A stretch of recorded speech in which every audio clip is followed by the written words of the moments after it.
said, I hope you like my shirt. Streets of London. Would you yell at me if I wore? Did I ever show you my T-shirt?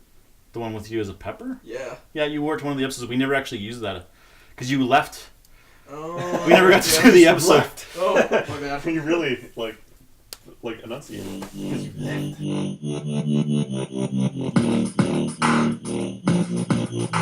All right, we're back for another episode of Watch Culture, the show where we, and by we I mean me, give you recommendations on movies you should watch. If you like our content, you should like, subscribe, and maybe share it.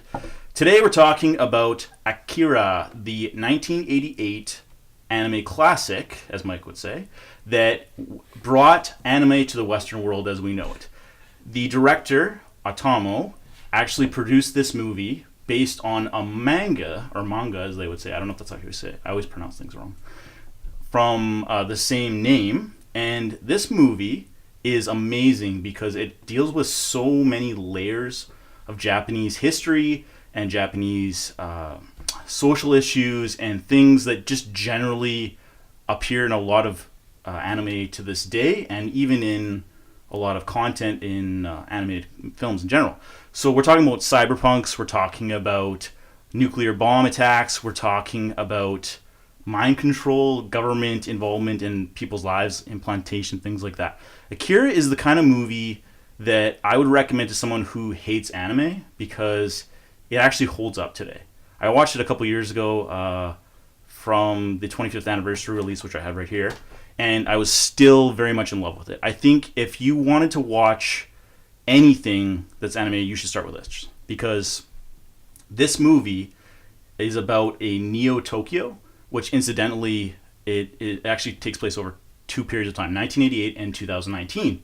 And the reason why this is interesting, just a fun fact, Tokyo is going to be hosting the 2020 Olympics, and in the film, where Tetsuo, who's the main villain in the story, is facing off against Kanata, they actually are in a Olympiad stadium, which I found really interesting.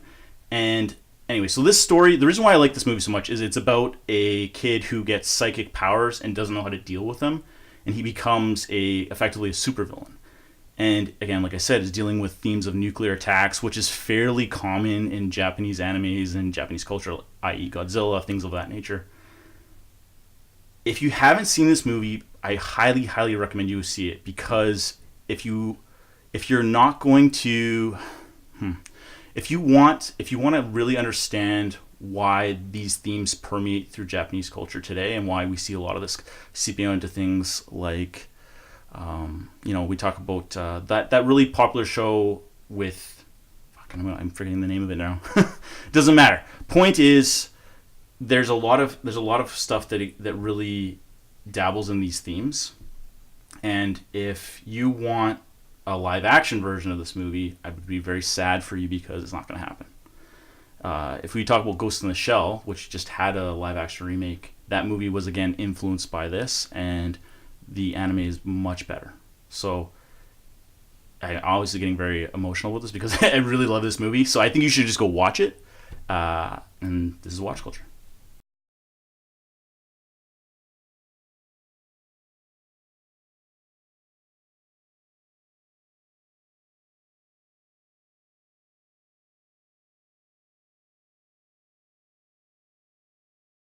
Hi, welcome to another episode of Crosstalk. My name's Mike, and today we're going to discuss why the cinematic masterpiece that is Armageddon is an instant classic. Point 1, Michael Bay. Oh, hey Chris. Ah! No!